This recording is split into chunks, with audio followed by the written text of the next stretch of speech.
selamat sore semuanya. Sore, Pak. Oke, ya. Kita mulai saja ya nanti perkuliahan dan diskusi untuk sore hari ini ya tentang geomorfologi ya dari mata kuliah geologi dan geofisika laut di minggu ketiga ya. Oke, saya di sini menggunakan dua layar ya. Silakan untuk menyimak geomorfologi. Ya, kita sambil interaksi ya. Mungkin Sarip monitor, ada suaranya Sarip? Ada ya, Pak? Iya, hadir. Apa yang kamu ketahui dengan geomorfologi? Kira-kira sebelum saya menjelaskan.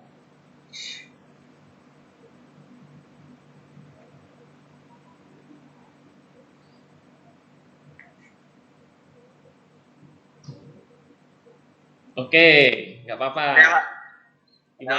Gimana? Geomorfologi adalah ilmu tentang bentuk lahan pada permukaan bumi. Oke, terima kasih Sarip. Satu Ya, lagi, Pak. Ya. Ada laki-laki, ada perempuan. Avienenda Salsabila. Ini yang tampil di capture saya. Ya. Halo Avienenda, monitor. Iya, Pak. Ya, hadir ya. Apa yang kamu ketahui tentang geomorfologi?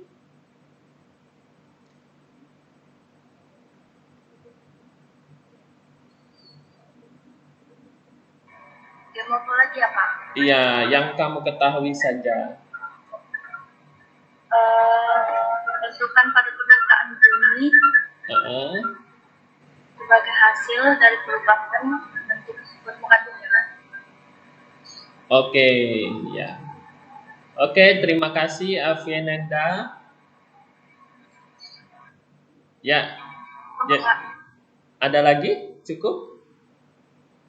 Cukup ya. Oke, apa yang sudah disampaikan oleh rekan-rekannya Sarip dan Avienenda itu sudah ya cukup lumayan ya. Nah, sekarang kita bahas. Jadi geomorfologi ya, ini bagian dari pokok bahasan di mata kuliah geologi dan geofisika laut ya.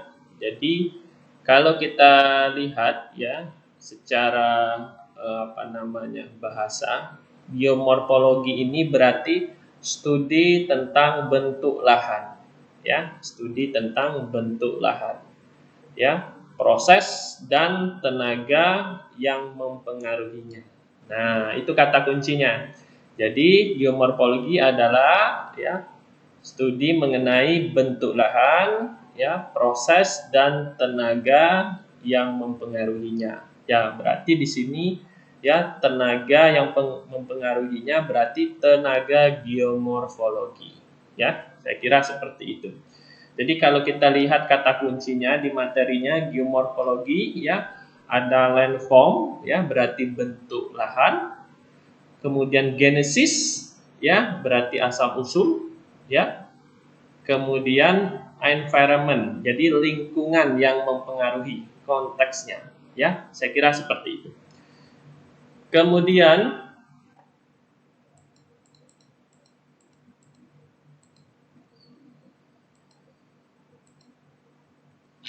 berbagai macam definisi tentang geomorfologi itu banyak sekali ya rekan-rekan. Bisa kalian lihat di berbagai referensi, jurnal ya, buku teks itu bisa banyak sekali. Tetapi dari sekian banyak referensi jurnal itu mengkerucutkan ke satu bahwa geomorfologi itu adalah subjek studinya itu bentuk lahan. Ya, jadi bentuk lahan itu sebagai subjek studi geomorfologi. Sekali lagi, bentuk lahan sebagai subjek studi geomorfologi. Jadi kajiannya itu tentang bentuk lahan, ya, proses dan tenaga yang mempengaruhinya. Ya, dalam hal ini ya tenaga geomorfologi, ya bentuk lahan. Nah, Mungkin bayangannya kalian kan pernah melakukan pengukuran di survei terestris dasar ya, atau juga yang dikenal dulu namanya ilmu ukur tanah, itu melakukan pemetaan topografi ya. Artinya topografi kondisi permukaan bumi ya. Nah, secara tidak langsung kalian memetakan topografi itu akan mempengaruhi ya, dan akan memperlihatkan kondisi bentuk suatu lahan ya, karena ada tinggi rendahnya permukaan ya, saya kira seperti itu.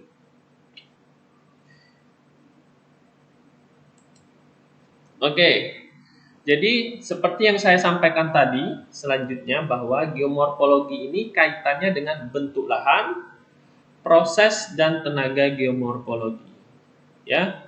Jadi kalau bentuk lahan itu apa? Merupakan bentukan pada permukaan bumi sebagai hasil perubahan bentuk permukaan bumi oleh proses-proses geomorfologi ya, itu. Kemudian proses geomorfologi, perubahan fisik ya maupun kemis yang terjadi di permukaan bumi oleh tenaga geomorfologi ya. Jadi proses ini ada kaitannya dengan tenaga geomorfologi.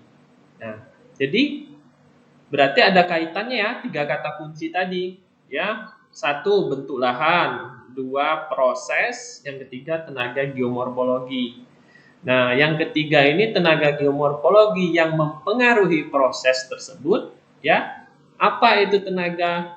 Media alami yang mampu merusak dan mengangkut partikel dari satu tempat ke tempat lain. Media alami ya. Jadi media alami. Jadi tenaga-tenaga ini akan mempengaruhi proses yang terjadi di bentuk lahan. Contohnya apa, Pak? Proses-proses yang terjadi di bentuk lahan itu. Contohnya adalah aliran permukaan.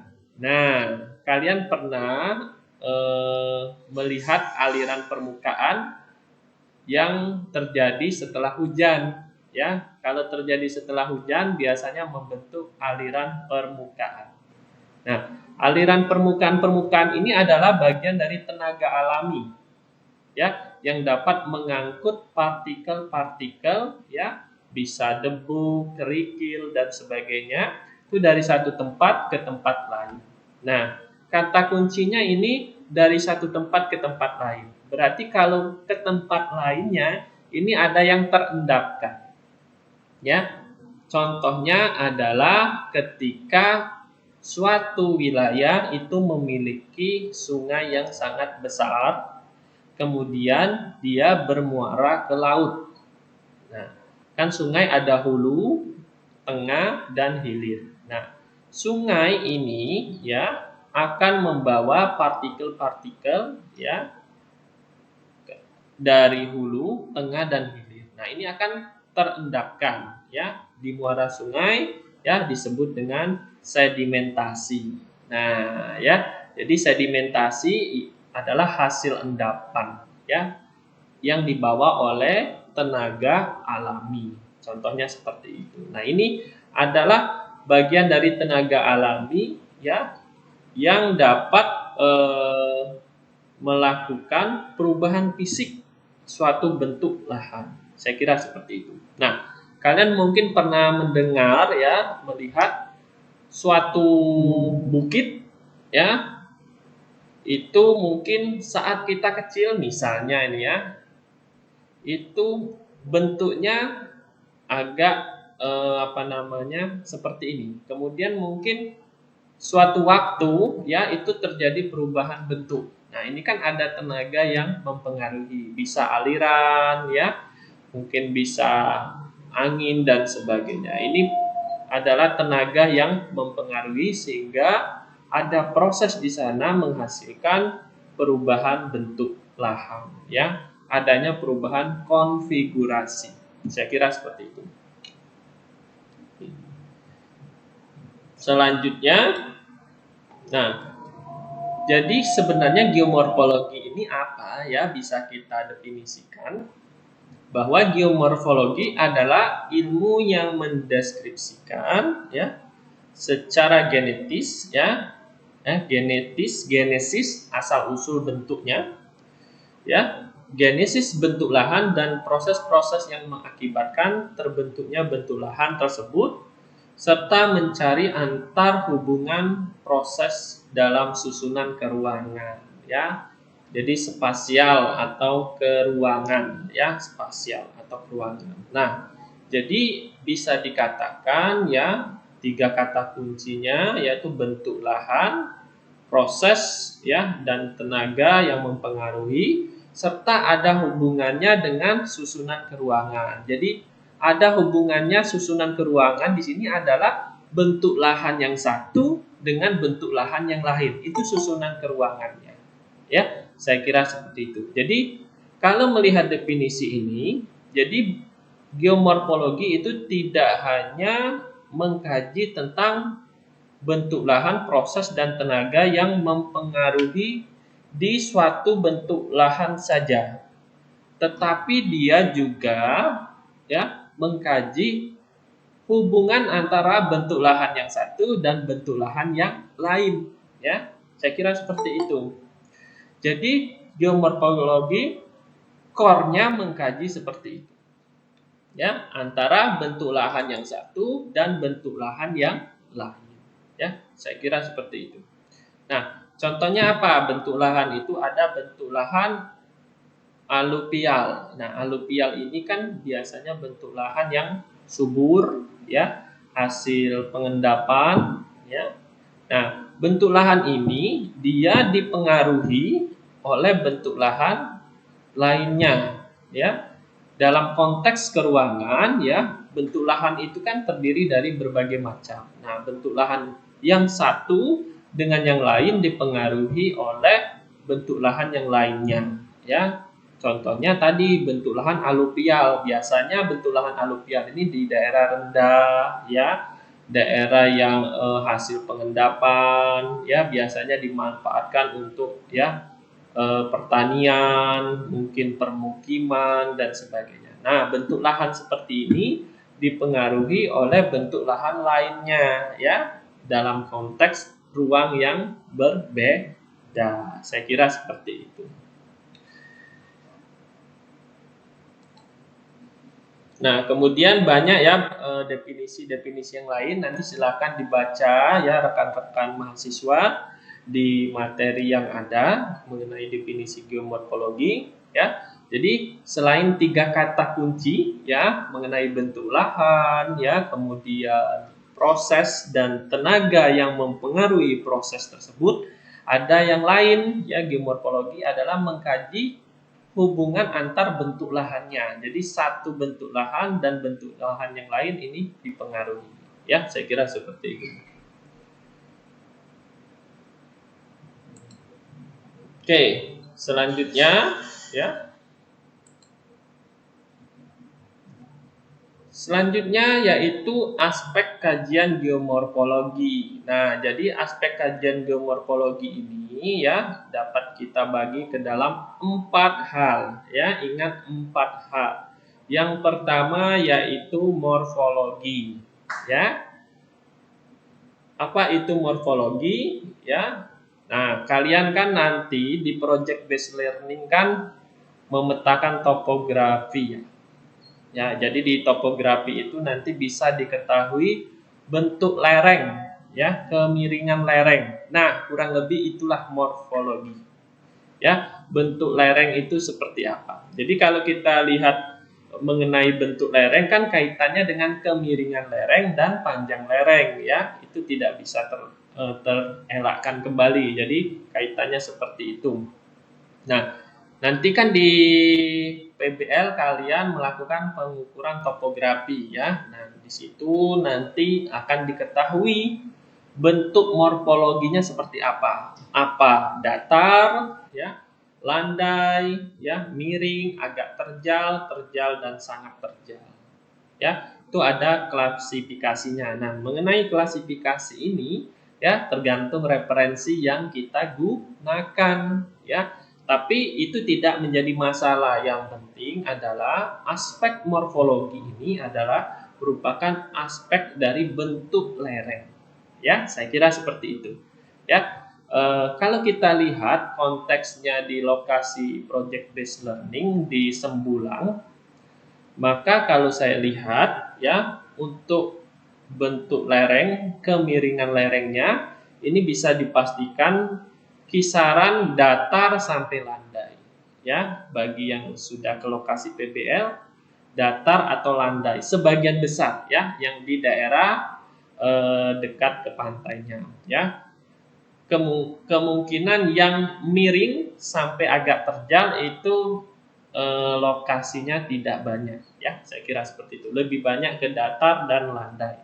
Terutama kalau saya lihat nanti yang dijadikan lokasi area pemetaan survei topografinya itu kisaran datar atau landai. Nah, tinggal nanti pemetaan terestrisnya atau topografinya itu nanti mungkin lebih detail data yang ditampilkan. Kontur-kontur yang dihasilkan juga lebih detail. Ya, saya kira seperti itu. Ini aspek morfologi. Kemudian ya, aspek morfologi ini juga dapat mengetahui tentang bentukan lereng ya, apakah lerengnya ini dalam bentuk lembah ya, cekung ya dan sebagainya. Itu bisa diketahui ya, saya kira seperti itu. Nah, semuanya itu ya, ketika kita ingin mengetahui bentukan lereng ya, kita bisa mendapatkan bentukan lereng morfologi ya. Ini bisa kita dapat dari data apa ya? Ya bisa pengukuran langsung di lapangan seperti nanti di PBL ya, pemetaan topografi. Bisa juga dari data sekunder yang ada. Misalnya dari data kontur ya. Ya, data kontur itu teman-teman saya kasih tahu itu merupakan data yang menurut saya kunci dari ketika kita mau melakukan penelitian atau studi-studi selanjutnya. Itu kontur itu penting sekali. Ya, baik itu kontur di darat ataupun kontur di laut, yaitu pemetaan batimetrik kan menghasilkan kontur juga. Ya, saya kira seperti itu. Jadi kontur itu dengan kontur saja kalau orang tahu itu bisa melakukan kajian-kajian selanjutnya. Ya, saya kira seperti itu. Dari mana dengan kontur kita bisa mengkaji atau mengetahui kondisi morfologi di suatu wilayah. Ya, karena apa? Dengan kontur kita kan bisa mengetahui ya bentukan kontur itu seperti apa. Ya, saya kira seperti itu. Oke, aspek selanjutnya kajian dari geomorfologi ya adalah morfogenesa ya. Jadi morfogenesa ini apa? Terdiri dari morfostruktur ya, aktif dan pasif. Jadi kalau aktif adalah proses dinamika baik endogen ataupun tektonis, lipatan dan patahan. Kalau morfostruktur pasif ini adalah tipe-tipe dan struktur litologi.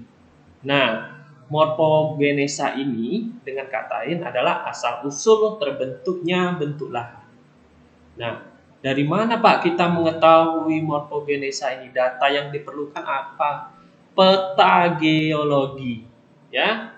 Jadi kalau morfologi tadi bisa kita dapat dari peta topografi ya atau pengukuran topografi terestris yang kalian ambil nanti di PBL. Morfologi seperti itu sumber datanya. Nah, kalau morfogenesa ini sumber datanya dari peta geologi. Ya. Jadi peta geologi.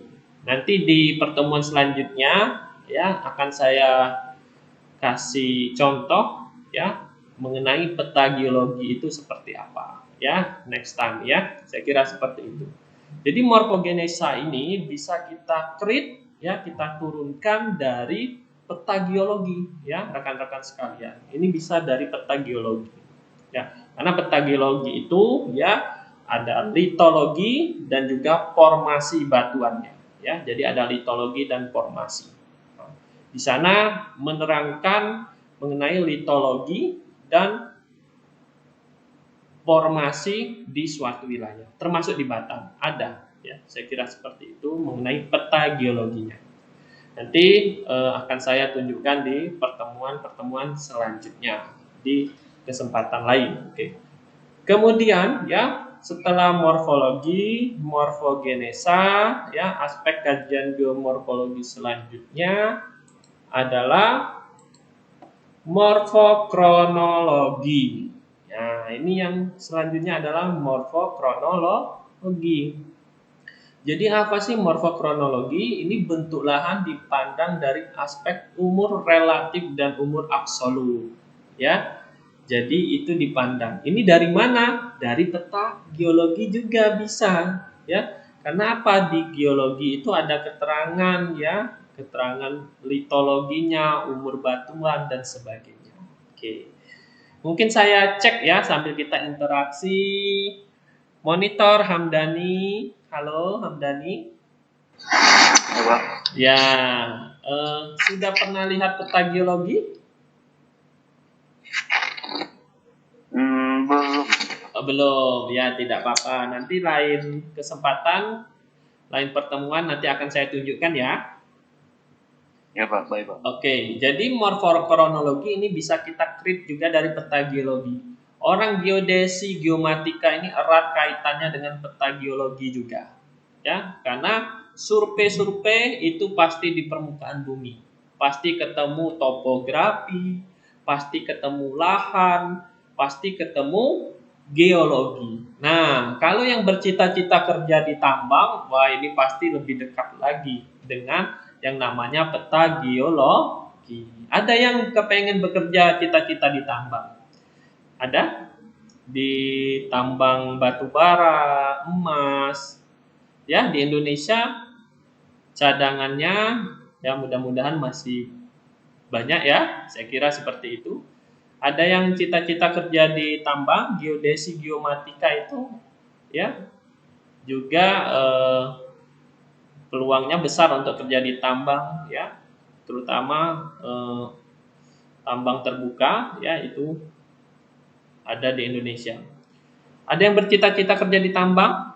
Monitor Arka Putra. Halo Arka Putra. Ya saya Pak. Ya. Ada cita-cita kerja di tambang? Enggak Pak, enggak ke sana. Enggak ke sana. Ya, passionnya kemana nanti?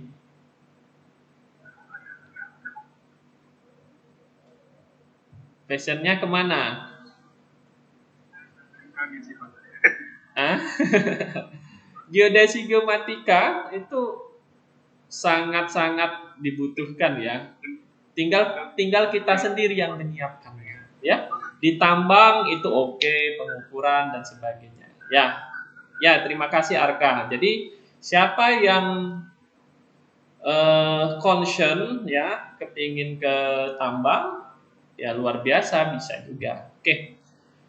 Itu aspek yang ketiga, morfokronologi, ya. Itu morfokronologi.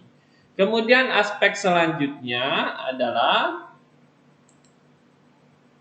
morpho arrangement. Ya. Silakan nanti dicek di materi morpho arrangement. Merupakan susunan keruangan dan hubungan berbagai macam bentuk lahan dan proses yang berkaitan. Nah, jadi ini adalah aspek kajian geomorfologi yang keempat, yaitu morpho arrangement. Jadi susunan keruangan dan hubungan berbagai macam bentuk lahan. Nah, tadi kan sudah saya jelaskan kunci dari geomorfologi ada bentuk lahan, satu, yang kedua ada proses, yang ketiga ada tenaga-tenaga yang mempengaruhi proses tersebut. Termasuk ya di dalamnya adalah hubungan antara bentuk lahan. Ya, saya kira seperti ini. Berarti ini masuk kajian yang morpho arrangement. Ya, gimana Pak cara mengetahui atau sumber data atau pengamatan dari morpho arrangement ini bagaimana? Nah, ini caranya bisa kita pengamatan, satu bisa di lapangan.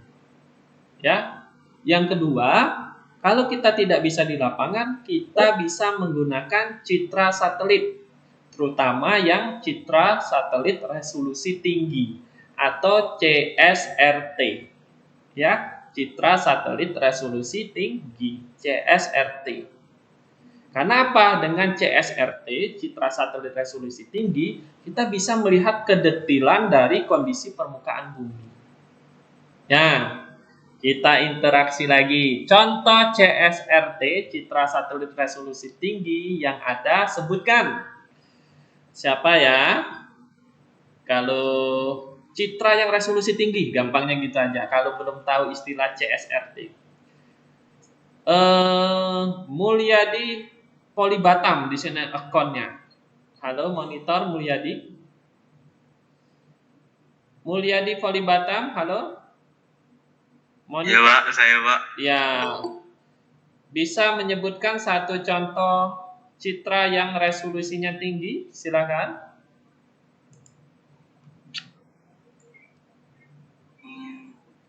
Saya kasih Kak kunci. Depannya Q. QuickBird. Nah, itu bisa satu. QuickBird sama Iconos. Ya, bisa juga. Oke, QuickBird itu salah satu CSRT. Oke, terima kasih ya Mulyadi Polibatam. Oke. Mulyadi aja Pak. Gimana? Mulyadi aja Pak. Di akunnya ada Polibatamnya? Salah Pak, salah. Oh iya. Ya. Ya, terima kasih Mulyadi. Nah, itu morpho arrangement ya. Jadi adalah susunan keruangan dan berbagai hubungan macam bentuk lahan dan proses. Berarti kan kita harus mengetahui kondisi susunan dan proses ya. Ya, yang ini yang paling bagusnya kondisi di lapangan. Berarti kita field trip ya, survei lapangan langsung.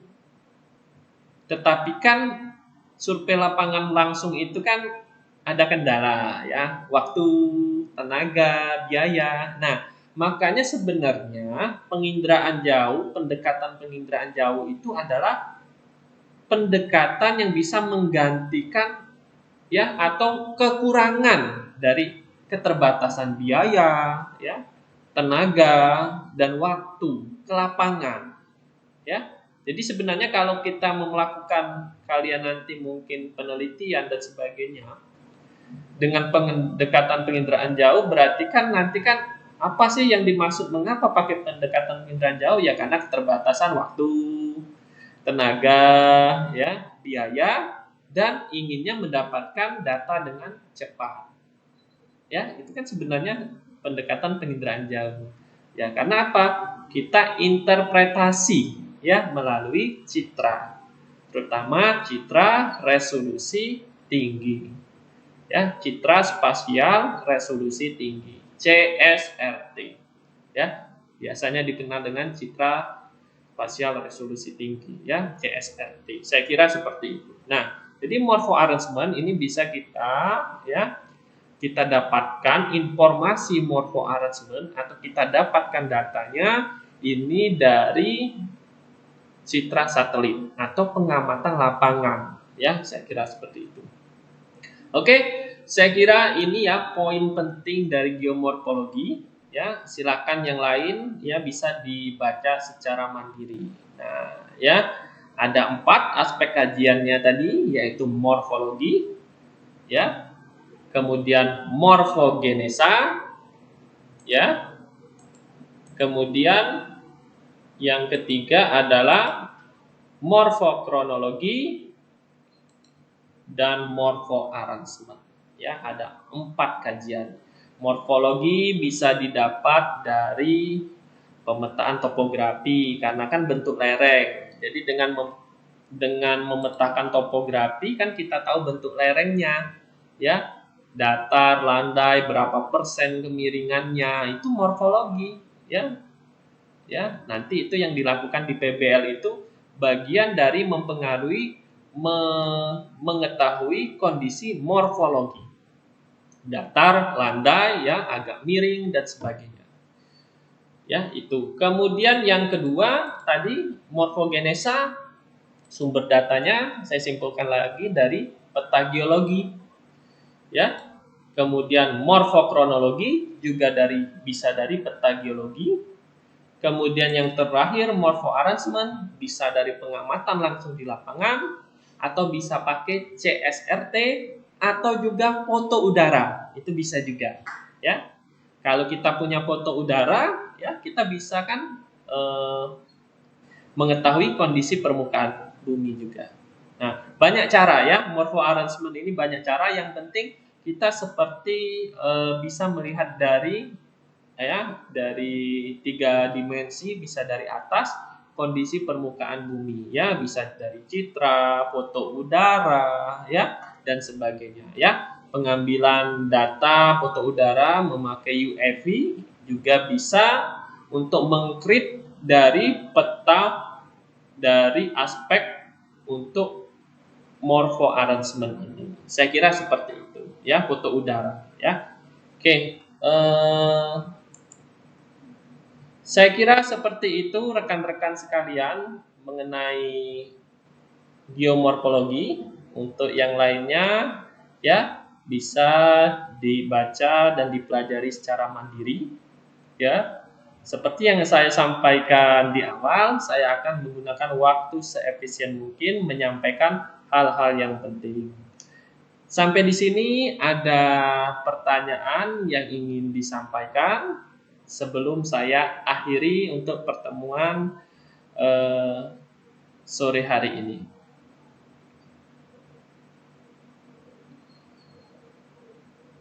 Silahkan kalau ada.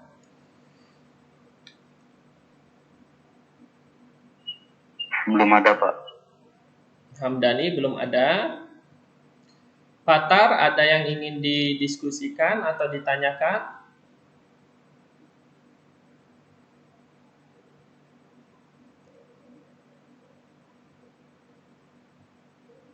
Ya, belum ada, Pak. Belum ada, ya. Margaret, ada? Atau cukup?